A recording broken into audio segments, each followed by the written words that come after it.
This market is absolutely insane. If you guys know my story, I got into Ethereum at $3 to $7, and I basically 50 to 75x my money in approximately a year, right? So obviously I probably have some emotional ties to Ethereum and what they're doing over there, right? The innovation that's happening on Internet 3.0, the decentralization of the web. Guys, obviously I'm gonna have some emotional ties. But if I have these emotions, I am doing a disservice not only to myself, but I'm doing a disservice to everybody that watches this YouTube channel. There's obviously a massive competitor that's making its way up the ranks in cryptocurrency called Cardano. Now, major upgrades are happening to this protocol so big that I actually believe it might be able to compete and maybe, just maybe, outdo Ethereum. In this video, we're going to be going over some of the major protocols that are happening, some of the unique sales proposition opportunities that Cardano has, and of course, their fearless leader. Keep watching. What's going on, everybody? Alex back with another cryptocurrency video. And look, I'm just being honest with you. Cardano has been gaining massive rank. Okay, we're going to be diving into Ethereum kind of versus Cardano. I really want to talk about the protocol upgrades and what they're doing, and some just recent videos I've been watching from their leader that I thought was really interesting. This is really bullish stuff here. What this guy is saying is everything up my alley. You know, as a CEO myself, as a person that runs a business myself, he's running it the way I would run a business. So I kind of see myself and how I've been able to grow in him. Obviously, he's super genius, way smarter than I am. I'm not trying to compare. I'm just saying that there's certain attributes that I admire about this person. So obviously, I have a bag of Cardano. Now, the big question I have to ask here, because understand that you guys know where I come from.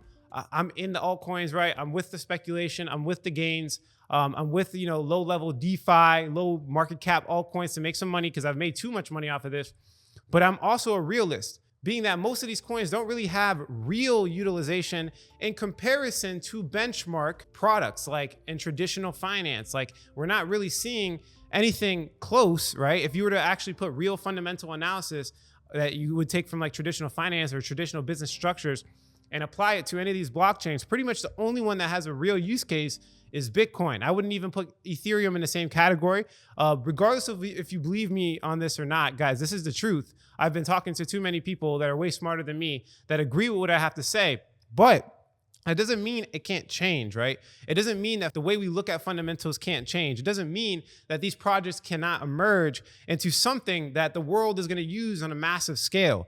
That's not what I'm trying to say. What I'm saying is that the only two altcoins I'm pretty much going to hold for the long term is a smart contract platform or something building the next internet, and of course, Bitcoin. Now, right now, when it comes to network effects, when it comes to developers, right, when it comes to adoption, Ethereum is the clear winner, okay? Now, that doesn't mean it can't change, right? So if my fundamental perspective on long-term coins are Bitcoin and Ethereum, right, that's my fundamental perspective, okay? It could change. It can go from Bitcoin to Cardano or Bitcoin to Polkadot, as long as I see that they have an actual chance to beat, Ethereum. So I have to explore this, right? It's my obligation to look at these protocols and make sure that my thesis of holding Ethereum is correct. It's my obligation, right? I have to look at these in a very deep way. So if you appreciate the fact that I'm able to look at both sides from a subjective point of view and not get emotions involved at all, do us both a favor, hit that subscribe button, as well as the push notification bell. Guys, I'm giving out the real deal. We don't lie on the internet, no sponsorships. You won't see me talking about any product other than my own, because I can put my grit behind it and make sure that it's a good product. I'm not accepting affiliate, nothing, sponsor. No, guys, no. This is my obligation to you as an audience to give you the highest quality information on the internet. And I know for a fact, if I start accepting money from extraneous sources, I am going to have to sacrifice my composure. Again, if you appreciate that, smash the like button. I want you to not only hit it, but I want you to show me hitting it on Instagram. I'm picking one lucky person, giving away $50 worth of Bitcoin. I already have like 20 submissions. I'm gonna be picking probably in the next couple of days or so. So feel free to follow me on Instagram at Alexander the Marketer. Send me a video of you smashing the like button. Obviously don't break your computer, but the funniest video, I'm just gonna pick maybe one or two of them, maybe three of them, depending on how I'm feeling, how my portfolio is looking. And I'll go ahead and send you some Bitcoin to your address, and then obviously put that on YouTube. Guys, thanks for being a follower on my channel. This is my way of giving back to you guys. And if you haven't already heard about our courses, I just talked about, I do my own sponsorships. We have 2 courses. We have Parabolic Trades and we have Fundamental Secrets. Parabolic Trades is it's a little bit lower level. I understood that people, they couldn't really afford Fundamental Secrets. It's a little bit more expensive, right? So it's our premier course. Now, the great thing about Parabolic Trades, what recently just happened, is I decided that if you work hard, I'm actually going to give 1 lucky person a month for free Fundamental Secrets. So if you work really hard and don't make excuses for yourself, you might be that lucky person. If you help people around you in the community in Parabolic Trades, you might be that lucky person. Now, if you make excuses, I'm probably going to ban you from Parabolic Trades and every other course that I've ever made, because I just don't want that energy around me. I don't want these people hindering my growth as a community. But yeah, that's enough rambling. Let's talk about Cardano. Let's talk about ADA. Let's talk about everything that's going on there, because it could be, I've talked about Cardano in the past. We've made price prediction before. Maybe I might throw a price prediction at the end of this video. That wasn't the point, right? But I do believe that they have a major upgrade happening, guys. They're going to be implementing smart contracts. So this is the big determining factor, in my opinion. If they're going to beat Ethereum 2.0, they already have the faster transaction speeds. They already have the proof of stake going, right? Now they just have to get some adoption from DeFi or a killer application with these smart contracts. So this is very important, and we should all be looking into Cardano for sure, guys. Let me jump into the screen. All right, guys. So let's get to the money. Let's talk about some Cardano. Problems that they're solving. What is Cardano? So if you guys didn't know, Cardano is simply a smart contract platform like Ethereum. They upgrade their protocol a little bit better, similar to like scientific research, peer-to-peer reviewed papers. Essentially, they're a little bit more serious when they upgrade it, from my understanding, from what they've been kind of like their unique sales proposition. They were always like, and I'm speaking of, Cardano back in the day, right? It's like scientific research papers, right? The way they upgrade their protocol and the way they look into changes in their network. They're trying to make a better product. It's very simple. They're trying to make a better Ethereum. Now, what's really interesting about Cardano is the fact that it's grown so much and there is no smart contracts. That's what's blowing my mind. So they just recently had the Shelley integration, which they call it decentralization. But I think the biggest part of Shelley, which I believe was a big, catalyst for Cardano ADA, is the fact that they implemented staking. Now, I anticipated that when they implemented staking, that Coinbase was going to want a piece of that, right? I thought that Coinbase was going to put them on their platform, right? Do the whole staking thing, delegation, take a percentage, make a whole bunch of money. Now, they still haven't put it on their platform. I don't know why. I'm not, high level talking to these guys like that. I don't know them. But what I'm trying to tell you guys is that they're doing so well without smart contracts, right? They're literally number 4 in CoinMarketCap. I think I saw them the other day pass Tether briefly. They literally passed Tether briefly. That's insane. And they have no smart contracts, and they're not on Coinbase, which it's big for me. I think the Coinbase listing is massive for the potential of Shelley, being that Coinbase is one of the biggest. It doesn't have the biggest volume. It's one of the biggest and most notable in the United States. So I think a lot of people will flock in after they see that Coinbase listing, if that makes sense. So now what's happening soon, and this is the roadmap, this is where we're going to have the smart contract integration, or Gaugen, okay? Gaugen. So what's really blowing my mind is the fact that they're about to implement smart contracts. So we're going to listen to Charles from his mouth himself when he plans on launching the next phase, which is Gaugen, okay, if that's how you pronounce it. So we're gonna go into a little bit of technicals. Let me just read this really quickly. I'm gonna read the first paragraph, it's not gonna be too much. With the integration of smart contracts, or the Gaugen area, however you pronounce that, represents a big step forwards in capability for the Cardano network. Where Shelley era decentralizes the core system, Gaugen acts as an ability to build decentralized applications, or dApps, on the Cardano solid foundation, peer-reviewed research, and high assurance development. You got to get with it or you're going to get left behind, right? Ethereum obviously has the high transaction speeds, right? It's ridiculous. Actually, let's do something really quickly. I want to show you guys how much money I've been spending. I show this every time because it kind of humbles me. It brings me down to earth on how much money I'm spending on transaction fees. So we definitely got to do this right now so you guys can see it for yourself. But as like a active trader in this market, let's go to Etherscan. I'll show you a little tool. So if we go to etherscan.io, it's increasing, guys. The amount of money I spend on I mean, obviously I'm making money. It's not like, I'm losing money or anything like that. But if I go to analytics and we go to transaction fees, look at this, 6,373, like just 4 or 5 videos ago, it was at like 5,700. So yeah, it's getting ridiculous right now how much money I'm spending on transaction fees. Obviously, it's worth it because I'm making money, but it's becoming an issue, man. That's $6,000, right? That's a lot of money that I could have kept, right? So Cardano is solving the speed issue. It's obviously trying to solve the transaction speed and the transaction fee issue. You know, it has proof of stake already, which Ethereum plans to implement. Now, if I were to look at, like, for example, the issue of transaction speed and cost versus network effects that Ethereum has, I will kind of weigh network effects to be more important than the product itself, because I've seen it before. Okay, there's been products before in the past. I've done my research and history of technological products, and there will be inferior products that will be adopted and used, and the superior products, even though they're clearly better, they lose over time if they can't overcome this network effect problem. It doesn't mean that Cardano can't do it. What I'm trying to tell you guys, I'm trying to bring you back to earth. Let's look into some history. Let's look into some other products that's happened. And there's a research paper, I completely forgot what it was, but maybe I'll share it in the link in the description below or something like that. Or maybe we'll just talk about it in another video. But it proves my point forward. Even though Ethereum is inferior as a product, right? Well, you can't even call it inferior because they haven't even dropped the smart contract. But even though it's slower and more expensive, it doesn't mean that it's going to automatically lose to a better product. That's not what that means at all. So I just want to be very clear with you guys. But let's jump into the actual video.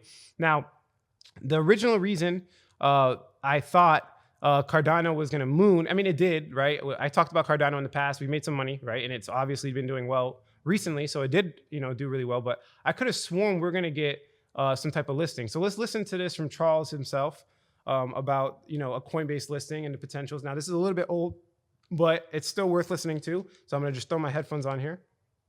Let's listen to what he says to say about Coinbase. Along the way, from Ledger to Binance to Bittrex. But one company really has been just such an incredible joy to work with. And we've been actually working with them on these topics of how do we build a good listing framework? How do we integrate well with enterprise software? And that company is Coinbase. Since 2019, we've had a tremendous opportunity to spend time with their engineers, and they've been so incredibly patient and graceful in working with our team, and it has really sculpted the way we think about integration. And in particular, the Rosetta integration framework is just a phenomenal piece of technology.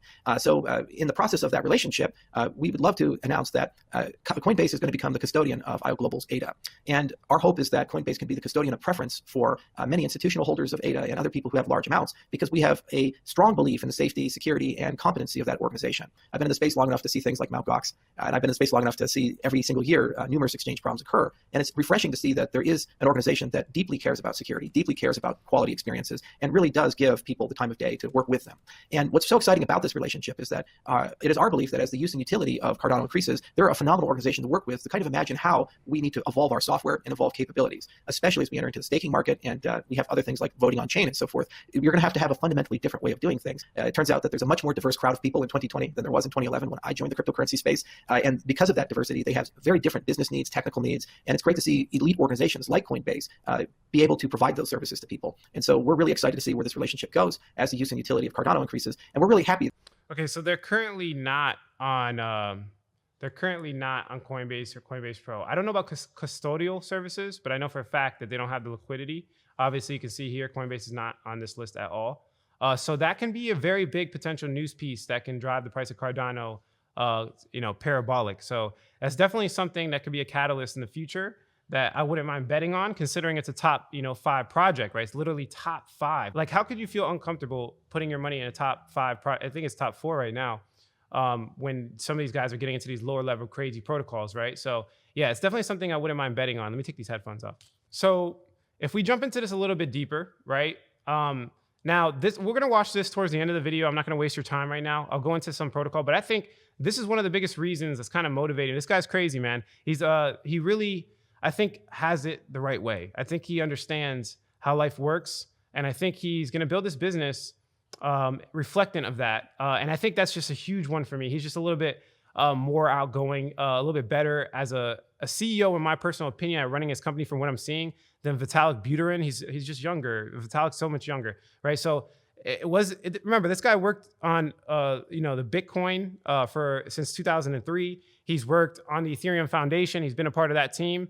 You can't just chalk up everything to Vitalik Buterin. There's other people that have created Ethereum and probably had a bigger role in the development process. And it just happened to be that Vitalik was the creator, so he had his face on it, right? So there's going to be projects that outcompete others, and you just got to pay attention, right? So this guy, like I said, I gave you a little bit of background, but he's just really good at what he does, right? He's very noble, right? He's been on. Let's go look over here. In 2013, he quit his job to begin a project called the Bitcoin Education Project. So he's worked with Bitcoin on a very close level, on very early in 2013.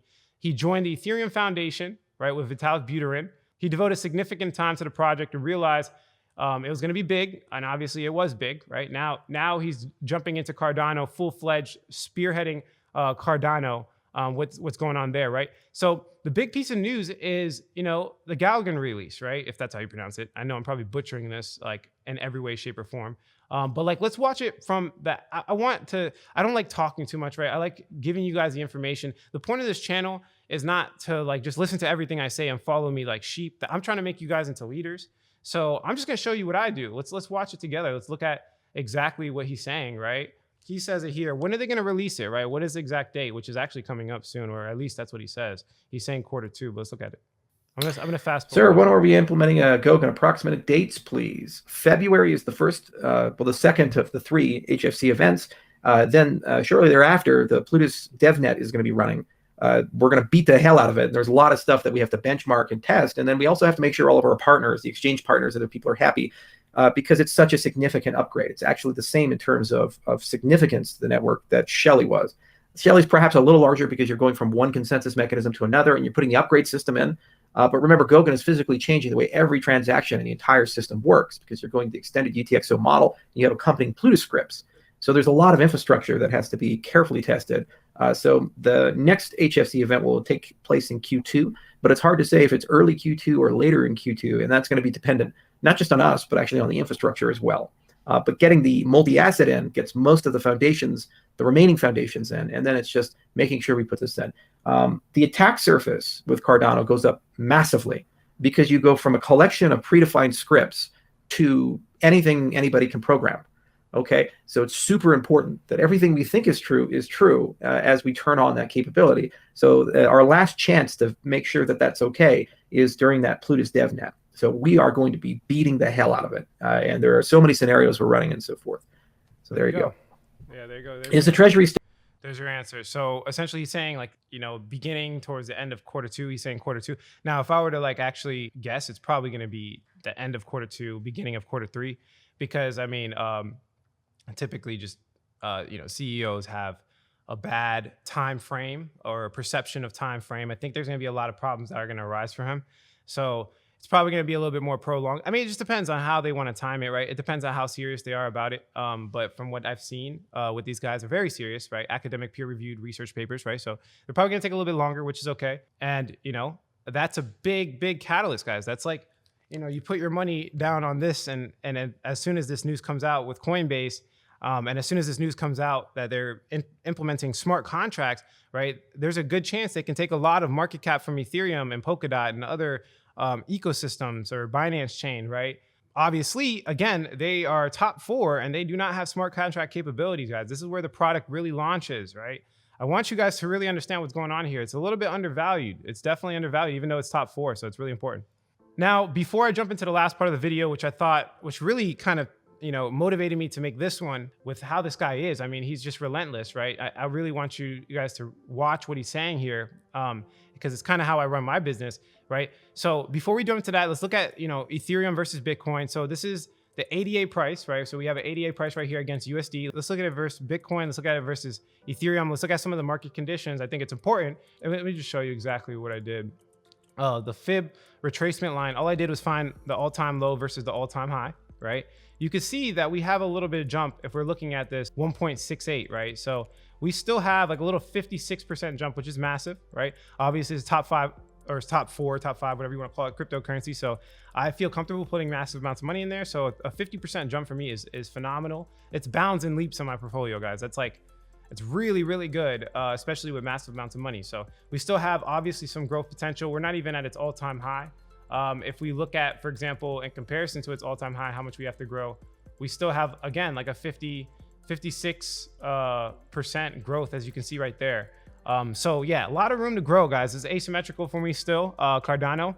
And of course, if the whole market like 10x's, 20x's, like we talk about in our channel all the time, we're definitely going to see this do some multiples as well, right? Probably even more multiples than Ethereum. Now, if we look at the top market conditions, like, come on, guys, this is top 100 altcoins versus BTC dominance. Like, we still have ridiculous growth percentages against Bitcoin. Look at that. 68%. Now, it doesn't seem like a lot, but remember, we're taking into consideration the whole market cap of Bitcoin and the consideration of all the market caps of the top 100 altcoins. So this is a lot of money. 68% is way more in comparison to these smaller coins, right? It's way more of jumps. So we're talking about, you know, like if you've been watching in the market recently, today is the 12th, right? If you've been watching the market recently, I mean, we're just making these little jumps like that, these little like 1%, 2%, 3%, 4% jumps. And the market's been like, we're even seeing like 300% gains in 2 days and crazy numbers. So just understand that this 68% is a lot of money made for altcoins in comparison to Bitcoin to increase our Bitcoin position, right? So I just want to make everybody clear the market conditions are ripe for this. It just depends if we're going to break out of this trend line right here, which is really important. We have to break out of this trend line, and then we have a lot of upswing growth potential. In the near term, we have 21%, maybe 56% max, maybe 67%. If we keep going past that, I mean, I don't know, guys. We can. It's no man's land. We can keep going. Kind of like the DeFi perpetual index, which is just like there's no, like, we don't even know where the top is, right? It's just nonstop. If we see anything like this in top 100 altcoins, man, we are going to make some money. So let's look at ADA versus Bitcoin. Now, Bitcoin obviously has been dominating ADA. It pretty much dominates every single cryptocurrency, right? Since about this point right here, since about May 2020, we've been seeing Cardano, kind of play around here, jumping up. And then recently, obviously, Cardano has been doing really well, right? So I hope, this is going to continue in the future. But the more important one for me is not against Bitcoin. The more important one is comparing it against, for example, Ethereum, right? So we look at ADA versus ETH. Let's just pull up Ethereum right here. Now, this is obviously an epic battle, like nonstop. But it's been losing since 2018 up until April. We talked about the one before, May. So obviously, Shelley integration had a big effect. This is what I'm trying to tell you guys. If they do the other integration with smart contracts, it's going to get serious. We're going to see, what really is going to happen, against Ethereum. This is against Ethereum, meaning if the price goes up, that means Cardano is doing better. If it goes down, that means Ethereum is doing better. So we've been kind of just fighting. This is an epic battle right here, sideways, for a very long time. And then you can see it's kind of leveling off. Right here, we're getting lower lows, but we've been leveling off since Shelley integration. We're going to see, I really do think we're going to break this. I really do. Now, it just depends on how long-term it is, right? Are we going to go, break it like here, for example, if we break it like this and then just kind of fall back down, or are we just going to continue? That's the question you want to answer, right? Keep your eye on these charts, guys. Obviously, there's no real conclusions I can draw from this. I'm just showing you how to watch these market conditions to make your prediction. Because remember, if this chart goes down, right, even if Cardano keeps increasing by USD, right, and it looks like you're making money, you would have been better off holding Ethereum if this chart is going down, if that makes sense, guys. You would have been way better off. So it's not about making money against USD anymore. We're trying to make money against other cryptocurrencies so that we know our cryptocurrency investment is good. Anyone can just buy a coin and hold it for a long period of time. But the people that are having trouble are the people, and they don't even realize this sometimes, right, is the people that don't outcompete Bitcoin and Ethereum. Like, you can make 1,000 trades and spend $7,000 of transaction fees, but if you don't outcompete Ethereum, what's the point? You might as well just held Ethereum, right? So that's the goal that you should be looking at right now, right? So let's kind of end this on this video right here. It's one of the biggest reasons that drew my attention to them in recent history, at least. Let's watch this video together. I'll give you guys my thoughts and we'll kind of conclude it. But I thought it was really important. We should definitely take our time and look at this.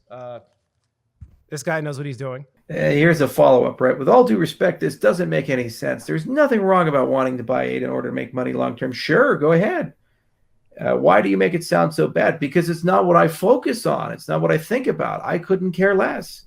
Markets go up, markets go down. You want to listen to a guy tell you sweet little lies about how great things are? Go buy something from Justin Sun or all those who come before him and after him. You made money off of BTC? Yeah, because I believed in the vision of BTC. And I would still be working on Bitcoin if Bitcoin could evolve. The reason why we worked on Ethereum, it wasn't because we wanted to build Ethereum. It was because we couldn't do color coins or master coin the right way. The reason why BitShares came about, because Bitcoin couldn't work. Nothing made any sense. You know, every single time we'd say, we need smart contracts. No, go fuck yourself. We need to change the consensus algorithm. This cannot scale.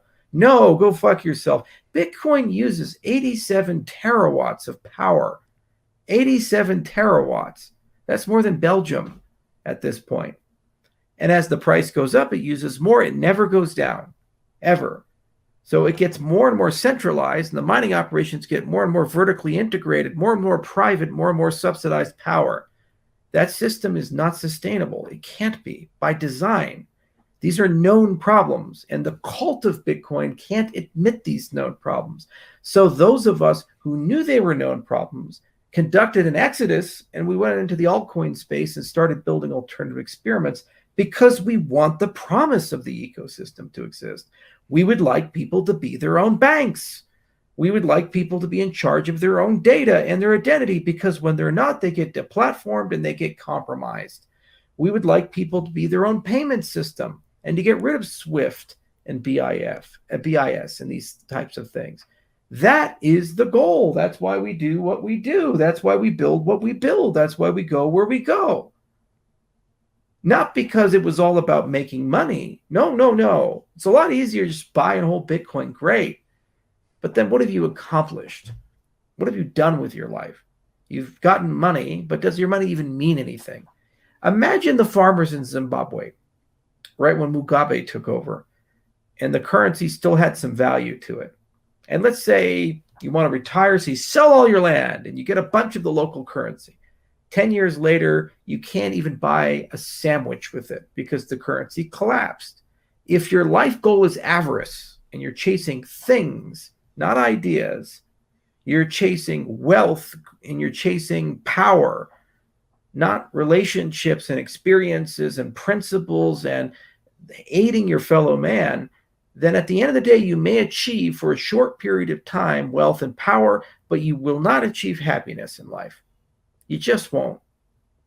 So you take care of people, you address your material needs, and great. And some people get very lucky and they accumulate lots of wealth, but if they make that the center of their life, it's pointless. And my God, what has our industry taught people? $1 trillion of value has been created by tokens living in magic internet money in the sky. $1 trillion. I've been around so long to remember when they were worth $1 and Bitcoin's market cap was $100 million. And we were like, wow, this is incredible. And then suddenly it went to $1 billion and we couldn't believe it. It was impossible to have a capitalization that high. Is there any real material difference from that to $1 trillion? No. It's all numbers. It's all made up. Fiat's made up. Money doesn't exist. It's a human concept. People exist. Social interactions exist. Kindness exists. These are concepts that matter far more. Money is a necessary evil that we created in order to make society work. And so far it's been okay. But then we've convinced a bunch of people that that's the point of life. And you know what? It's a guaranteed way to be miserable and die miserable if you believe that. So yeah, if you want to trade and make lots of money, all the power to you, but you'll get no sympathy or empathy or support from me, because that's not what I do. I wake up every day and I say, how do I build a billion-person system? How do I build the best technology? How do we grow these protocols in a way that they're maximally useful to as many people as possible? And how do we take them into jurisdictions where they really matter? It just so happens that when we do that and we build those things, that it does actually create network value. That, of course, will result in billions, perhaps trillions of dollars of capitalization. But that is an after effect of bringing millions to billions of people together. When you do that, you create value emergently. You can't not create value emergently. If you take 100 people and put them in a room for a day, at least a few of them will pair up and create something. A musical composition, a piece of art, a kid. You can't not put humans together and expect them to create. It's our nature to do that. You create a network with billions of people in it, you will create a society.